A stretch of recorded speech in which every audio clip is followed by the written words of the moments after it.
सरफराज खान और मोहम्मद शमी, न जाने इन दोनों ने ऐसी कौन सी गलती करी है कि बार बार इनके हाथ कुछ लगती है तो वो निराशा। इनका नाम स्क्वाड से मानो बिल्कुल ओझल हो गया है, क्योंकि एक बार फिर से इंडिया ने अपना स्क्वाड अनाउंस करा साउथ अफ्रीका ए के सामने खेलने वाली टीम के लिए। दो मैच के लिए अलग अलग स्क्वाड है, लेकिन दोनों में से किसी में भी ना ही मोहम्मद शमी को जगह मिली है और ना ही सरफराज खान को, in spite of their good performance. क्योंकि हाल फिलहाल में दोनों खेल रहे हैं और दोनों ने अच्छी परफॉर्मेंस की। अभी 2 दिन पहले की बात है, शमी ने 7 विकेट लिए थे एक मैच में और सरफराज ने बुची में शतक लगाया था। हाल फिलहाल में 72 रन की पारी भी आई थी। और उससे पहले अगर आप याद करो, इंग्लैंड ए के सामने जब इंडिया ए खेल रही थी, वहां पर भी 92 की पारी की थी। तो जब जब मौके मिले परफॉर्म किया, लेकिन जब स्क्वाड निकल करके आता है तो वहां पर जगह नहीं मिलती। और आपको यह सुनकर और हैरानी होगी कि जिस स्क्वाड की मैं बात कर रहा हूं वो इंडिया का नहीं बल्कि इंडिया ए का स्क्वाड है। मतलब इंडिया में तो छोड़ो, उनको ए में भी जगह नहीं मिल रही है। तो साउथ अफ्रीका के साथ इंडिया को सीरीज खेलनी है नवंबर में, और उससे पहले इंडिया ए और साउथ अफ्रीका ए आपस में सीरीज खेलेगा, just like a preparation series. और फिर वहां से प्लेयर्स जो हैं वो मेन टीम के लिए सिलेक्ट होंगे। तो ऑब्वियसली इसमें क्योंकि ए टीम है तो इसमें आपको शुभमन गिल और बड़े नाम नहीं दिखेंगे, लेकिन दूसरे मैच का जो स्क्वाड है उसमें आपको सिराज, पंत, मतलब सारे बड़े नाम भी दिखेंगे। खैर, आपके सामने सबसे पहले मैं स्क्वाड पढ़ देता हूं और फिर उसके बाद बात करेंगे सरफराज की और लास्ट में मोहम्मद शमी की। खैर, सबसे पहले पहला मैच का जो स्क्वाड है, अच्छी बात इसमें यह है कि ऋषभ पंत की वापसी हो गई। ऋषभ पंत फर्स्ट मैच में एज अ कैप्टन टीम को लीड करेंगे और फिर उसके बाद उसी आगे उस स्क्वाड का कंटिन्यूएशन अगर पढ़ूं तो आयुष मात्रे को जगह मिली है, जगदीशन उस टीम में है as a wicket keeper, Sai Sudarshan को वाइस कैप्टन बनाया गया। इस पर भी थोड़ी सी बात करेंगे, याद ध्यान रखिएगा। साई सुदर्शन को वाइस कैप्टन बनाया गया। पडिक्कल उस टीम में है, पाटीदार हैं, हर्ष दुबे हैं, कोटियान है, मानव सुतुर हैं, फिर अंशुल कंबोज को जगह मिली है, यश ठाकुर हैं, आयुष बडोनी हैं और सारांश जैन। ये पहले मैच का स्क्वाड है। दूसरे मैच में कुछ चेंजेस आपको देखने को मिलेंगे, जैसे कैप्टन तो वही है ऋषभ पंत, फिर ध्रुव जुरेल को इसमें डाला गया है, केएल राहुल को इसमें डाला गया है, Sai Sudharsan as a vice captain इसमें कंटिन्यू कर रहे हैं, फिर पडिक्कल है इसमें, ऋतुराज का भी नाम है, उसके बाद हर्ष दुबे, धनुष कोटियान, फिर उसके बाद मानव सुथुर हैं, फिर खलील हैं, गुरूर बरार हैं, ईश्वरन है, प्रसिद्ध कृष्णा, मोहम्मद सिराज और आकाशदीप। ये दूसरे मैच का स्क्वाड है। तो आप सोचो कि दो मैच का मोर और लेस अलग अलग स्क्वाड, 50% चेंज, 50-60% चेंज तो आपको दिख रहा है। सो दो मैच का अलग अलग स्क्वाड और दोनों में से किसी में भी ना ही सरफराज को जगह मिली है और ना ही मोहम्मद शमी को। अब देखिए सर, हालांकि एक अनऑफिशियल टेस्ट सीरीज जरूर होगी साउथ अफ्रीका और इंडिया ए के बीच में, लेकिन कहानी सारी यह है कि आपने इससे पहले सरफराज को मौका नहीं दिया। उनके क्वाड्रिसेप में इंजरी थी तो आपने उनको रेस्ट के लिए बोला, ठीक है भाई रेस्ट के लिए बात हो गई। इससे पहले सरफराज के बारे में अक्सर कहा जाता था कि यार वो फिट नहीं है। मतलब नंबर्स तो सरफराज वो खिलाड़ी जिनके नंबर्स को आप बीट नहीं कर सकते हो, क्योंकि उनका एवरेज फर्स्ट क्लास में 65 से ऊपर का है। तो खैर इस नंबर को तो आप तुरंत पिक कर लोगे। और काफी बार कमेंटेटर्स ने कहा भी है कि हमें हैरानी होती है देख करके कि सरफराज इतने सारे रन्स बनाते हैं फर्स्ट क्लास में, उसके बावजूद उनको टीम में जगह नहीं मिलती। इंग्लैंड के खिलाफ जब डेब्यू सीरीज खेली थी वहां पर भी अच्छा परफॉर्म किया था, जब इंडिया 0-1 डाउन थी, जब इंडिया पहला मैच हार गई थी। अभी 2 मैच पहले उन्होंने 150 रन भी बनाए थे जो उनका ऑफिशियल मैच था।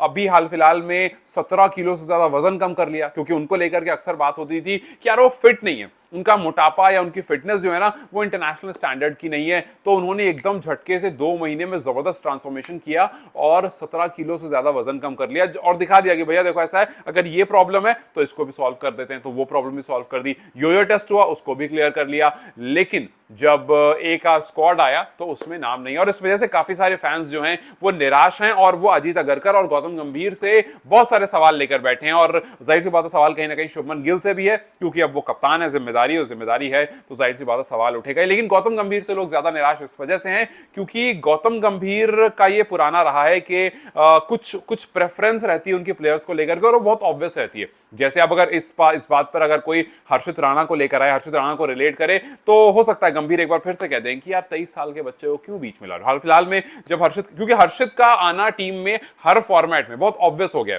हो सकता है हर्षित बहुत अच्छा परफॉर्म भी कर दें, लेकिन क्या ऐसा उन्होंने किया जो वो यहां होना डिजर्व करते हैं, ये एक बहुत बड़ा सवाल है।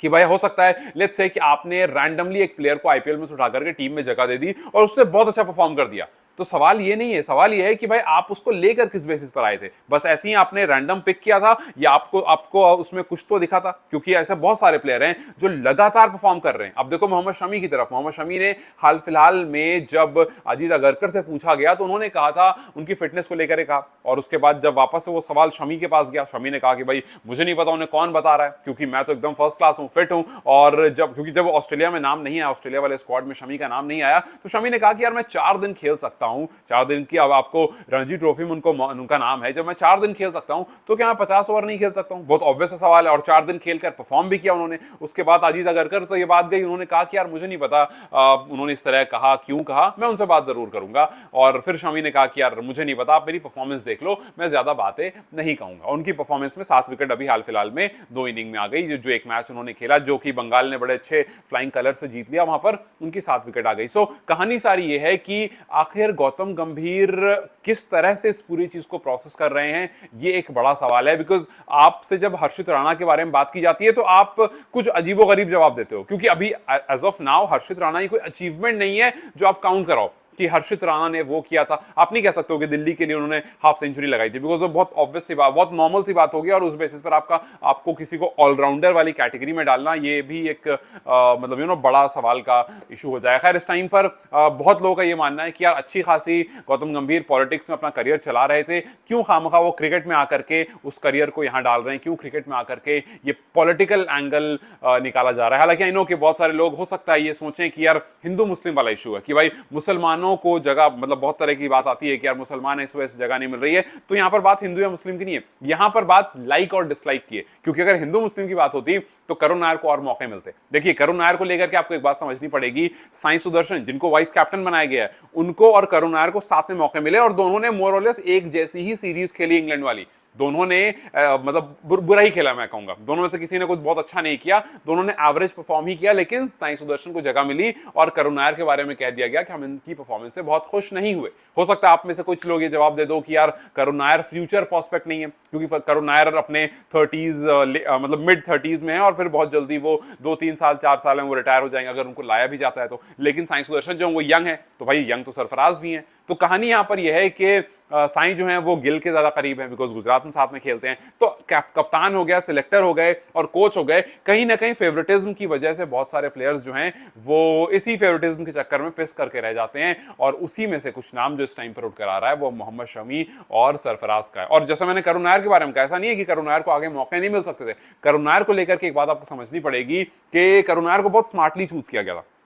करुण नायर को अगर वेस्टइंडीज सीरीज में मौका मिलता, then I can guarantee this कि वो एक आध शतक लगा देते, क्योंकि इंडिया में हो रहा था मैच। करुण नायर को मौका मिला इंग्लैंड में, हालांकि ऐसा नहीं कि वो इंग्लैंड में बुरा खेलते हैं, वो काउंटी वगैरह खेलते हैं और रन्स वहां पर भी वो करते हैं, बट स्टिल आप एक इंसान को अवे में आप अवे में खेलने का मौका दे रहे हो और आप उसी इंसान को होम में खेलने का मौका दे रहे हो। सो अगर करुण नायर को एक और सीरीज के लिए रखा जाता तो उससे चांसेस ये होती कि जो इस टाइम पर ऑर्डर है प्लेयर का, उसमें से किसी एक को आपको बाहर करना पड़ता और शायद वो आपके लिए थोड़ा मुश्किल हो जाता। तो आपने ये सोचा कि यार करुण नायर को अगर वेस्टइंडीज के खिलाफ मौका दे देंगे तब तो ये रन्स कर देगा, और फिर अगर रन्स कर देगा तो उसको बाहर नहीं निकाल पाएंगे। तो बेहतर है, इंग्लैंड में मौका नहीं है और इंग्लैंड में आपने एक पोजीशन पर नहीं, आपने पोजीशन चेंज कर करके मौका दिया था। तो इट वाज वेरी ऑब्वियस कि आपको कहीं ना कहीं पता था कि करुण नायर को हम थोड़ा परेशान करेंगे, ऊपर नीचे करेंगे, और अगर ये फ्लॉप होगा तो हमारे पास उसको निकालने का बहुत अच्छा बहाना भी हो जाएगा। तो इस टाइम पर टीम का सिलेक्शन जिस तरह से हो रहा है, जो इतनी लंबी टीम, 2 अलग अलग मैचों के लिए 2 टीम रखी गई है, उसमें से वो प्लेयर जो आपके महान प्लेयर हैं उनको आपने नहीं रखा। आप अगर सोच रहे हो कि यार महान किस बेसिस पे कह रहा हूं, तो भाई महान कह रहा हूं मोहम्मद शमी को।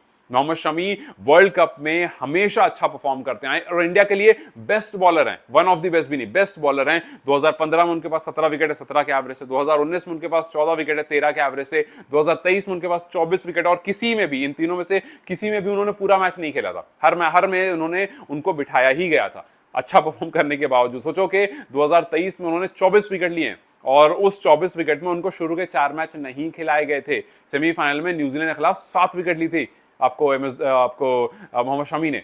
तो आपने, अगर यही शमी किसी और टीम के लिए खेल रहे होते ना, वो सर पर बिठा के रखते हैं शमी को, बिकॉज जिस तरह के वो प्लेयर है, जिस तरह से उनकी गेंद गिरती है और जिस तरह से उनकी गेंद उनके हाथों से बात करती है, ऐसा लगता है कि यार ये बहुत जबरदस्त खिलाड़ी है। और हर बार अगर आप इसको बाहर अंदर करते रहोगे तो जाहिर सी बात है उसकी वो फॉर्म नहीं रहेगी। आप अगर शमी को एक सीरीज का मौका दोगे, इनफैक्ट आपने अभी उनको चैंपियंस ट्रॉफी में बुलाया था, वहां पर भी वो वरुण चक्रवर्ती के साथ सेकंड हाईएस्ट विकेट टेकर थे। हालांकि वो उनका बेस्ट परफॉर्मेंस नहीं था, 9 विकेट ली थी 5 मैच में, बट स्टिल वो जॉइंट सेकंड हाईएस्ट थे। और आप फिर हो सकता है आप कहो कि यार उन्होंने इस मैच में खराब किया, इस मैच में अच्छा किया। सो एक दो मैच के बेसिस पर या एक दो सीरीज, एक आध सीरीज के बेसिस पर अगर आप शमी जैसे गेंदबाज को बाहर कर सकते हो, तब तो फिर सरफराज तो खैर फिर भी शमी के बाद उनका नाम आता है, जिस तरह से दोनों का इंटरनेशनल करियर या फिर जिस तरह से उन लोग दोनों का ओवरऑल करियर रहा है। तो इस टाइम पर यह सवाल ये बहुत बड़ा है कि आप जब स्क्वाड लाते हो तो किस बेसिस पर प्लेयर्स को पिक किया जाता है और किस बेसिस पर प्लेयर्स को बाहर निकाल दिया जाता है। क्या वाकई सिर्फ और सिर्फ फेवरेटिज्म की बात है? क्योंकि अगर ऐसा है तो फिर सरफराज और शमी जैसे खिलाड़ियों का करियर सिर्फ खराब हो रहा है, क्योंकि आप आने वाले टाइम पर अगर उनको फिर से एक बार हो सकता है आप मौका दे दो, हो सकता है टीम साउथ अफ्रीका जा रही होगी तो आप सरफराज को साथ में भेज दो। क्यों? क्योंकि वहां मुश्किल कंडीशन होती है और आप बोलो कि देखो ये सरफराज को हमने 3 मैच दिए, परफॉर्म ही नहीं किया। तो आपको पहले से पता होता है कि किस प्लेयर को मौका किस जगह पर देंगे और किसकी कौन सी फेवरेबल कंडीशन होगी। अगर वहां नहीं चला तो फिर उसको हम टीम से बाहर निकाल देंगे। ये काफी कुछ ऑब्वियस सी चीजें सोशल मीडिया पर आपको इस टाइम पर दिख रही है। और फैंस अगर इस तरह की बात कर रहे हैं तो फैंस गलत नहीं है, क्योंकि भाई जो दिखता है वही आप बोलते हो, उसी के बारे में आप बात करते हो। तो इस टाइम पर दिख यही रहा है कि सरफराज जो है वो फेवरेट नहीं है और शमी जो है वो फेवरेट नहीं है, और जो प्लेयर टीम में है वो काफी हद तक फेवरेट हैं। हालांकि एक और बात है कि अगर यहां पर शमी और सरफराज जो इस टाइम पर अपनी फर्स्ट क्लास क्रिकेट खेल रहे हैं, अगर उनको टीम में आना है, मेन टीम में आना है, तो अब ए में तो उनका नाम नहीं आया, इस टाइम पर उनको कुछ नेक्स्ट लेवल करना पड़ेगा और तब जाकर के उनको टीम में शायद जगह मिल जाए। अगर may be Sarfaraz double century मार दें, मे बी शमी जो है वो 10 विकेट हॉल ले ले एक मैच में, तब जाकर के ऐसा होगा कि उनके बारे में शायद बातें होना और ज्यादा शुरू होंगी, बिकॉज 7 विकेट और 72 और 92 से तो बात नहीं बन रही है। सो उनको और कुछ बड़ा करना पड़ेगा, तब जाकर के शायद जब मेन टीम मेन स्क्वाड का अनाउंसमेंट होगा तो वहां पर उन्हें जगह मिल सकती है। खैर, what's your take on this Shami and Sarfaraz का एक्सक्लूजन फ्रॉम इंडिया ये सीरीज? मुझे कमेंट सेक्शन में जरूर बताएं। Till then you guys take care, I will see you very soon, bye bye.